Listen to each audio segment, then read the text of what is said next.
নমস্কার প্রিয় বন্ধুরা, বেঙ্গলি সলিউশন ইউটিউব চ্যানেলে তোমাদের সকলকে স্বাগত। আজকে আমি আপার প্রাইমারি সোশ্যাল স্টাডিজ বিভাগের ইতিহাসের অত্যন্ত জরুরি কিছু প্রশ্ন নিয়ে হাজির হয়েছি। আপার প্রাইমারির এটা হচ্ছে ফার্স্ট ক্লাস। তো আজকে যে অ্যানশিয়েন্ট হিস্ট্রি, তো তার সঙ্গে কিছু হচ্ছে কি জরুরি বিষয় আমি এখানে রেখেছি। এখানে মোট 60টি প্রশ্ন রয়েছে দৃশ্যত, কিন্তু যেহেতু তোমরা জানো যে এমসিকিউ যেভাবে হয়, কোশ্চেন ধরেও এমসিকিউ হয়, আবার আনসার ধরেও এমসিকিউ হয়। তো আজকে সেই বিষয়গুলোই আমি এখানে আলোচনা করব। যারা আমার এই চ্যানেলে নতুন তারা অবশ্যই হচ্ছে চ্যানেলটিকে সাবস্ক্রাইব করবে এবং ভিডিওটিকে প্রচুরভাবে শেয়ার করবে। তো চলে যাচ্ছি মূল আলোচনায়। ভারতকে নৃতত্ত্বের জাদুঘর বলেছেন ভিনসেন্ট স্মিথ। আর্যরা নার্ডিক গোষ্ঠীভুক্ত ছিল।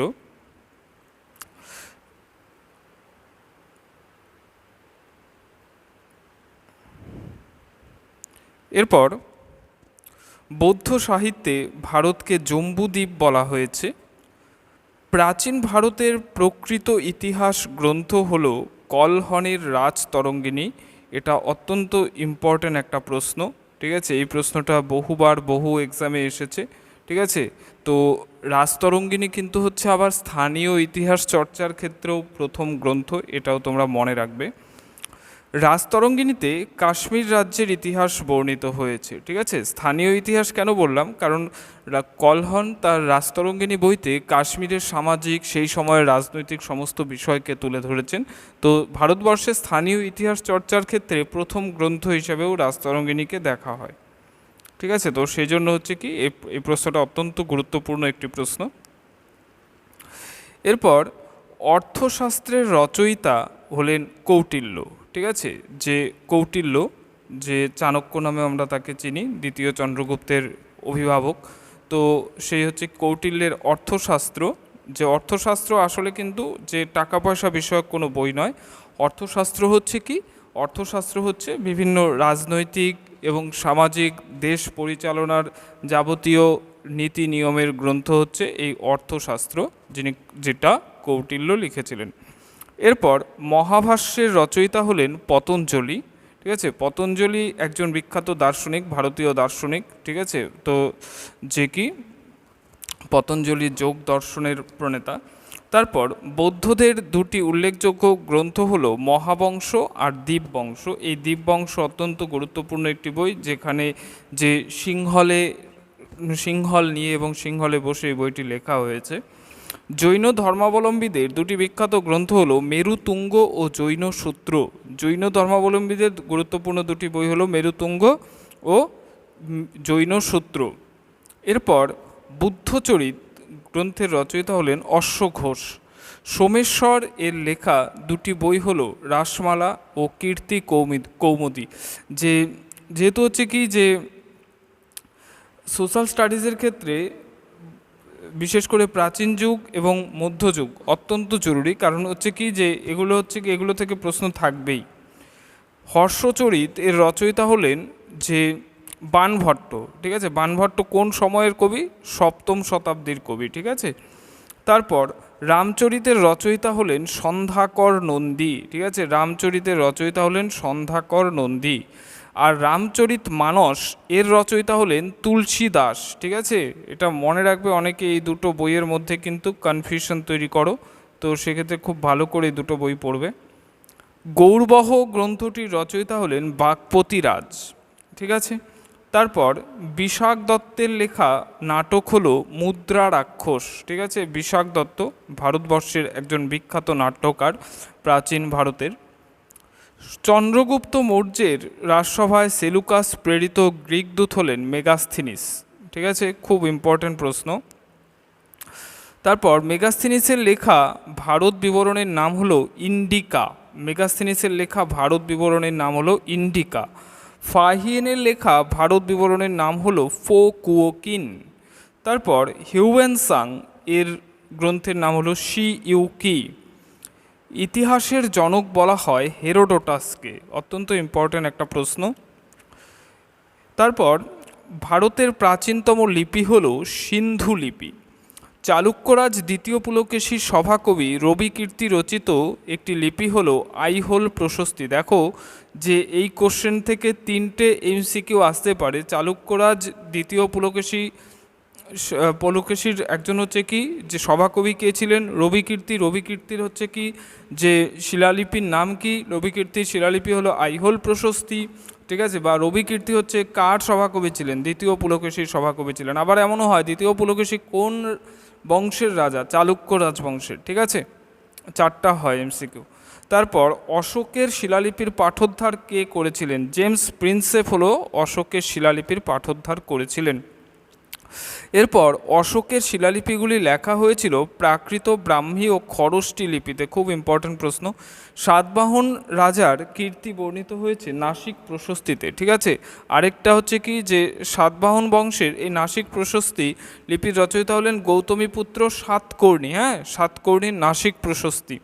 এরপর এলাহাবাদ প্রশস্তি এই লিপির রচয়িতা হলেন সমুদ্রগুপ্তের সভাকবি হরিসেন। সমুদ্রগুপ্তের সভাকবি হরিসেনের এলাহাবাদ প্রশস্তি, অত্যন্ত ইম্পর্টেন্ট প্রশ্ন।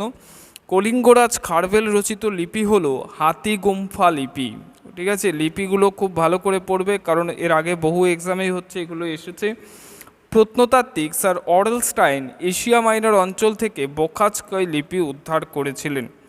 তারপর খলিমপুল তাম্রলিপির প্রণেতা হলো ধর্মপাল, ঠিক আছে। শকক্ষত্র বা শকরাজ রুদ্রাদামনের লিপি হলো জুনাগড় লিপি। নারায়ণী মুদ্রা হলো পাল আমলে এই মুদ্রার প্রচলন ছিল। বৈদিক যুগে প্রচলিত স্বর্ণমুদ্রা হলো মনা ও নিষ্ক। অত্যন্ত ইম্পর্ট্যান্ট প্রশ্ন, মাধ্যমিক স্ট্যান্ডার্ডের অত্যন্ত গুরুত্বপূর্ণ প্রশ্ন। পার্শিকদের উচ্চারণ থেকে সিন্ধু প্রদেশের নাম হয়েছে হিন্দুস্তান। অসমের অধিবাসীরা মঙ্গল জাতির বংশধর ছিলেন। অসমের অধিবাসীরা মঙ্গোলীয় সম্প্রদায়ের মানুষ ছিলেন। এরপর 37 নম্বর, দক্ষিণ ভারতের অধিবাসীরা দ্রাবিড় জাতির বংশধর ছিলেন। আর্যদের পরিচয় পাওয়া যায় বোখাজকই লিপি থেকে। সাঁওতালরা প্রাচীন নেগ্রিটো জাতির বংশধর, ঠিক আছে। প্রাচীন নেগ্রিটো জাতির বংশধর, ঠিক আছে। তো ভারতের প্রত্নতত্ত্বের প্রধান হচ্ছে কি উপাদান পাওয়া গেছিল কিন্তু এই নেগ্রিটো গোষ্ঠীর থেকেই। হ্যাঁ, বাঙালি জাতির উদ্ভব হয়েছে প্রাচীন নেগ্রিটো ও নার্ডিক জাতির মিশ্রণে। ভারত ভূখণ্ডকে হিন্দ আখ্যা দিয়েছেন গ্রিকরা। খুব ভালো করে মনে রাখবে, ভারত ভূখণ্ডকে হিন্দ আখ্যা দিয়েছেন গ্রিকরা। দীপবংশ বইটি সিংহলে রচিত হয়েছিল। নানাঘাট লিপির রচয়িতা হলেন প্রথম সাতকর্ণীর মাতা নয়নিকা বা নাগনিকা। তারপর বিক্রমাঙ্কদেব রচিত বইটির রচয়িতা হলেন বিক্রমাঙ্কদেব চরিত। এই যে বইটি, এই বইটির রচয়িতাকে বিলহন। মৃচ্ছকটিকম নাটকের রচয়িতা হলেন শূদ্রক। ন্যাচারালি হিস্টোরিয়া এই গ্রন্থটির রচয়িতা হলেন প্লিনি। অষ্টাধ্যায়ী গ্রন্থের প্রণেতা হলেন পাণিনি। পাণিনির এই বইটি কিন্তু ব্যাকরণ বিষয়ক গ্রন্থ, ঠিক আছে। অষ্টাধ্যায়ী মনে রাখবে, একটি ব্যাকরণ বিষয়ক গ্রন্থ। তহকিক ই হিন্দ ভারত বিবরণীর রচয়িতা হলেন আরব পর্যটক আল বিরুনি। ইত সিং ছিলেন চীন দেশের পরিব্রাজক। সাতবাহন বংশের সর্বশ্রেষ্ঠ শাসক ছিলেন গৌতমীপুত্র, যার কথা আমরা আগেও পড়লাম। হিমালয়ের দান বলা হয় কি? আমাদের এই ভারতবর্ষ। এই ভারতবর্ষ হলো হিমালয়ের দান। উত্তর ও দক্ষিণ ভারতকে বিভক্ত করেছে বৃন্দ পর্বতমালা। মৌর্য শাসন ব্যবস্থা সম্পর্কে জানা যায় ইন্ডিকা নামক বই থেকে। গঞ্জাম লিপি রচয়িতা হলেন, গঞ্জাম লিপি বিখ্যাত হয়ে আছে এই শশাঙ্কের সময়ের জন্য। হরপ্পা অবস্থিত প্রাচীন পশ্চিম পাঞ্জাবের মন্টেগোমারিতে। এরপর হরপ্পা সভ্যতার আবিষ্কারক বলা হয় রাখালদাস বন্দ্যোপাধ্যায় ও দয়ারাম সাহানিকে। হরপ্পা সভ্যতার খনন কার্য পরিচালনা করেছিলেন স্যার জন মার্শাল। খুব ইম্পর্টেন্ট প্রশ্ন, ঠিক আছে। এই দুটো প্রশ্নই খুব ইম্পর্টেন্ট। হরপ্পা সভ্যতা আবিষ্কৃত হয়েছিল 1922 সালে। মহেঞ্জোদারো কথার অর্থ হলো মৃতের স্তূপ, ঠিক আছে।